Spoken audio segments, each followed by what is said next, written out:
트렌드세터 김난도 교수가 전망한 2022년 트렌드 호랑이띠의 타이거를 갖고 조합한 키워드 타이거 or cat로 요약되네요. 네, 전체적으로 한번 훑어볼까요? 네, 대체로 라이프 스타일, 돈이나 경제, 소비생활, 건강, 기술 등의 영역별로 구분되죠. 네, 전반적으로 여의치 않은 녹록치 않은 환경 변화에 나름 긍정적으로 적응 내지 대응해 나가는 그 분위기가 느껴지는데 어떠세요? 저만 그런 건가요? 네, 이러한 10개 트렌드가 이제 출현한다면 트렌드의 속성상 앞으로 5년 이상은 지속성을 보일 텐데요. 네, 이제 하나씩 살펴보겠습니다.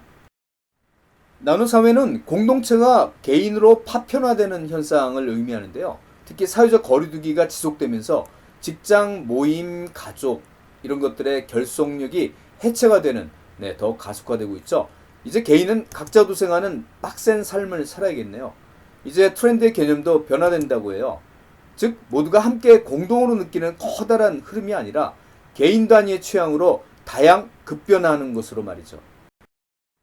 19세기 미국 서부에서 금을 찾아 나선 사람들이 이 골드러쉬를 일으켰다면 2022년부터는 더 많은 수입을 찾아 나선 사람들이 머니러쉬를 일으킨다는 거죠.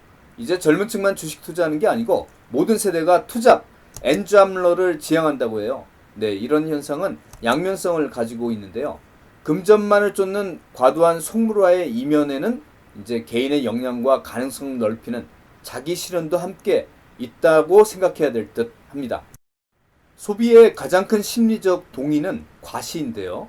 예전에는 비싼 브랜드의 구매로 자기 지위를 드러냈다면 이젠 돈이 있어도 쉽게 구할 수 없는 이 아이템과 그 아이템을 획득하는 능력이 부각되는 시대예요. 이제 마케팅도 소비자에게 희소한 경험과 체험을 줘야 되는 그런 시대임을 시사해주고 있죠. 네, 러스틱 라이프. 도시에 살면서도 이 시골 생활의 여유를 함께 누리려는 라이프 스타일이에요.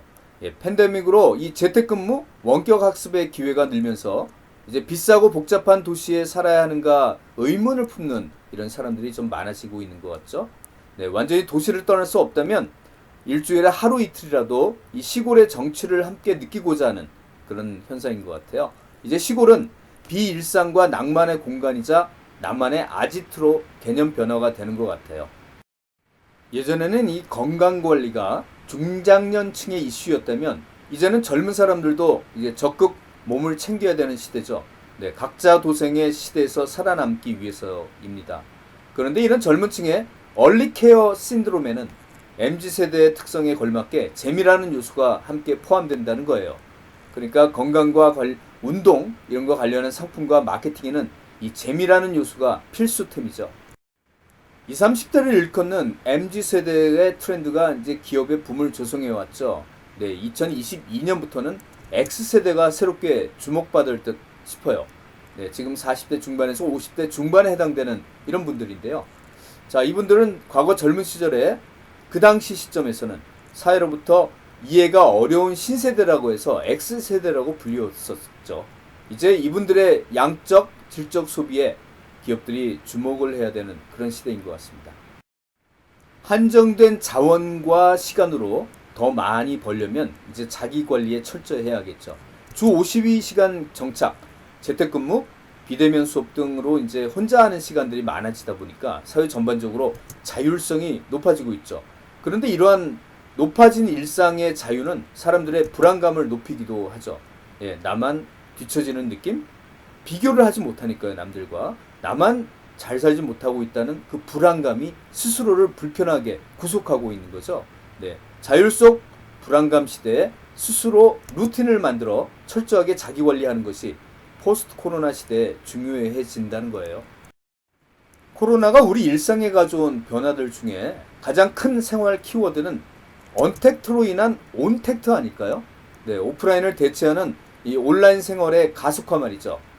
온라인 생활 속에 이 실제감이라는 것이 결핍이자 욕망으로 다가오고 있습니다. 이제는 시공간의 물리적 한계를 극복하고 완전한 실제감을 느끼게 해주는 기술, 바로 그 실제감 테크가 핵심 기술로 떠오르고 있죠. 가장 뜨거운 화두 메타버스 역시 생각보다 우리 생활 속에 빨리 들어올 것이라는 전문가들의 시각이 많습니다. 1000명의 진정한 팔로워만 있으면 사업이 된다고 하죠. 네, SNS를 통한 팬덤이 형성되면 상품을 제작 판매하는 사례를 우리가 심심찮게 볼 수 있는데요. 이제 생산자 중심의 유통 소비 대신에 개인이 독자적으로 상품을 기획, 제작, 판매하는 이런 시대로 넘어가고 있는 것 같죠. 이렇게 취향별로 세분화된 기획, 제작, 판매 방식을 소셜 미디어에 라이크, 그러니까 좋아요와 결합시킨 그런 키워드가 바로 라이크 커머스예요. 2020년대에는 강력한 서사력을 보유하는 것이 개인이나 기업에게 굉장히 중요한 핵심 역량으로 부각될 전망이에요. 예, 돈 버는 거 못지않게 이런 다양한 차원에서 여러분만의 스토리를 갖는다는 거 어떨까요? 네. 오늘 준비한 내용은 여기까지입니다. 오늘은 2022년에 김난도 교수의 트렌드를 살펴보았는데 트렌드의 속성상 2027년 이상은 갈 테니까 여러분 2020년대를 관통할 트렌드로서 한번 주목해 보시면 좋겠습니다. 끝까지 시청해 주셔서 정말 감사합니다.